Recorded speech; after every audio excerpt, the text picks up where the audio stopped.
Okay, so the second part, the editing part, just those final touches, making sure it's all ready to be published, is your editing step in the writing process. And the way that we're going to remember that is by using the acronym COPS. COPS.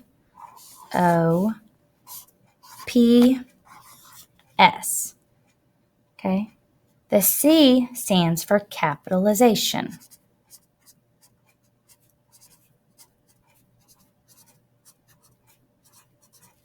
Okay. We know the 7 categories that get capital letters. Definitely big time is the beginning of a sentence. First word of a sentence. We know it's the letter I.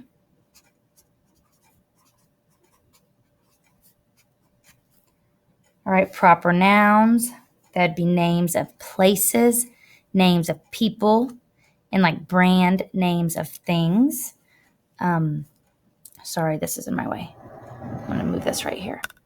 The letter I, and then proper nouns.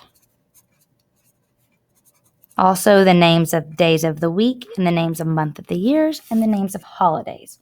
Okay, another thing we didn't talk about, I don't think, is just titles.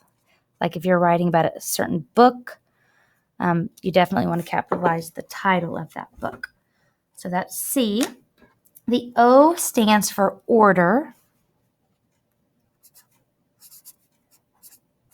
And this kind of goes with the move of revising. But order is just, that just shows you how important it is. You need to make sure it works in the revising and that you switch it, change it, rearrange it so it makes better sense in the order that you have it. But also when you get to the editing, sorry, this keeps falling, guys. You need to just double, triple, quadruple check that the order makes sense, because that can really throw off your reader if they can't follow your story. So you need to ask yourself, does this make sense? This obviously talking about your story and even individual sentences in your story. If you're, and then, okay, sorry guys, I'm looking at something else. And some of this is for expository when we get to that after narrative. But another thing, we talked about transitions over here in revising, but you need to make sure that your transitions make sense. Your transition words. You wouldn't start, your first paragraph with, next we did this. Well, what did you do before that?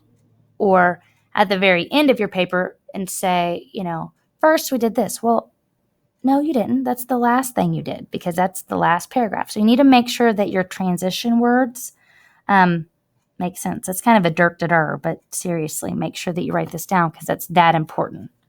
If you get those wrong, I'm going to be like, what? Where were you at when we talked about this? Or were you sleeping when you wrote your story? Okay, P stands for punctuation.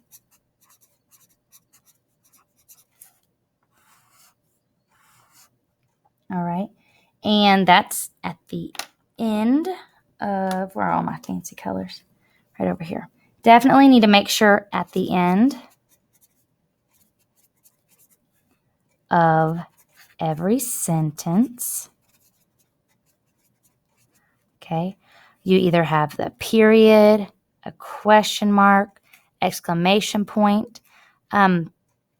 When you're telling a story, you're not going to have many question marks unless it's in dialogue, characters talking to each other.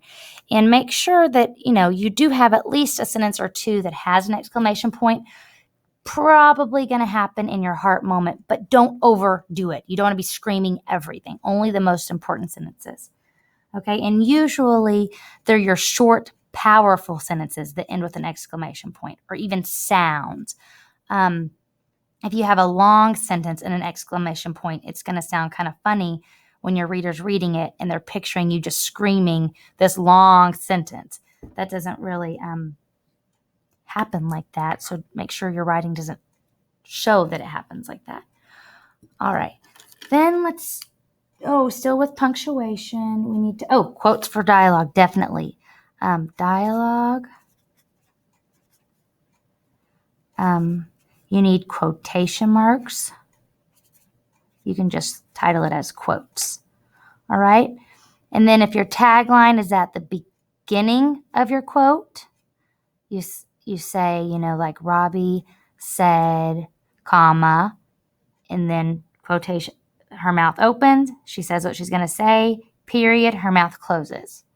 Or if your tagline's at the end, quotation mark, her mouth opens, make sure you do all your homework, comma, her mouth closes, said Mrs. Yateman as we left the classroom or something like that.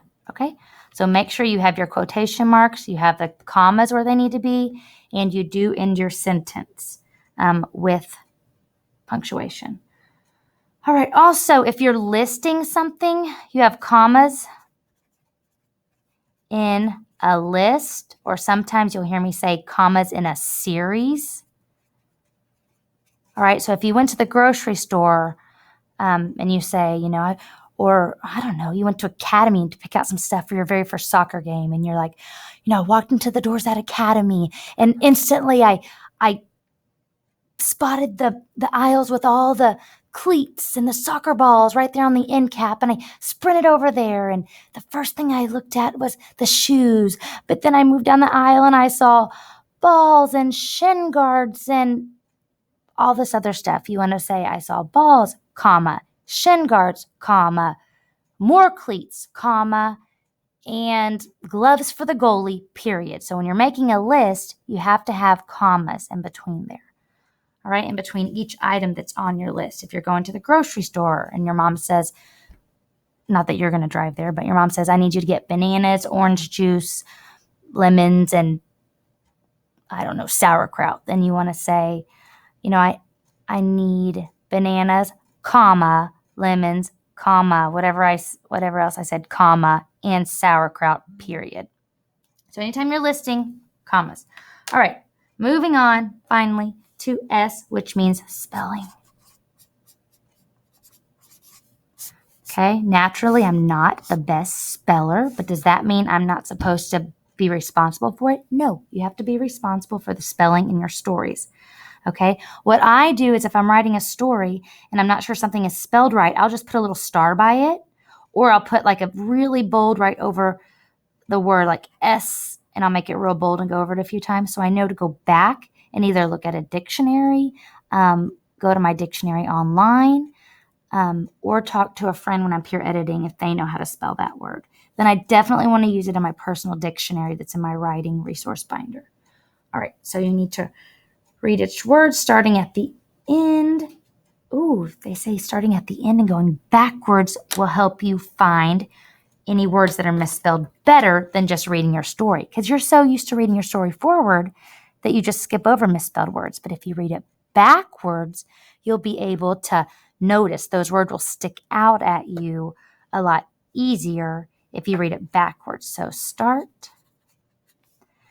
at the end of your story and read backwards, looking for those misspelled words. All right, and then, like I just said, use your resources to check. That could be a dictionary in the classroom, it could be your online dictionary, it could be your writing resource binder, or, like I said, a peer buddy. So use resources. Don't just leave them wrong when you know they're wrong. Okay? Use resources. Thank you. That's all.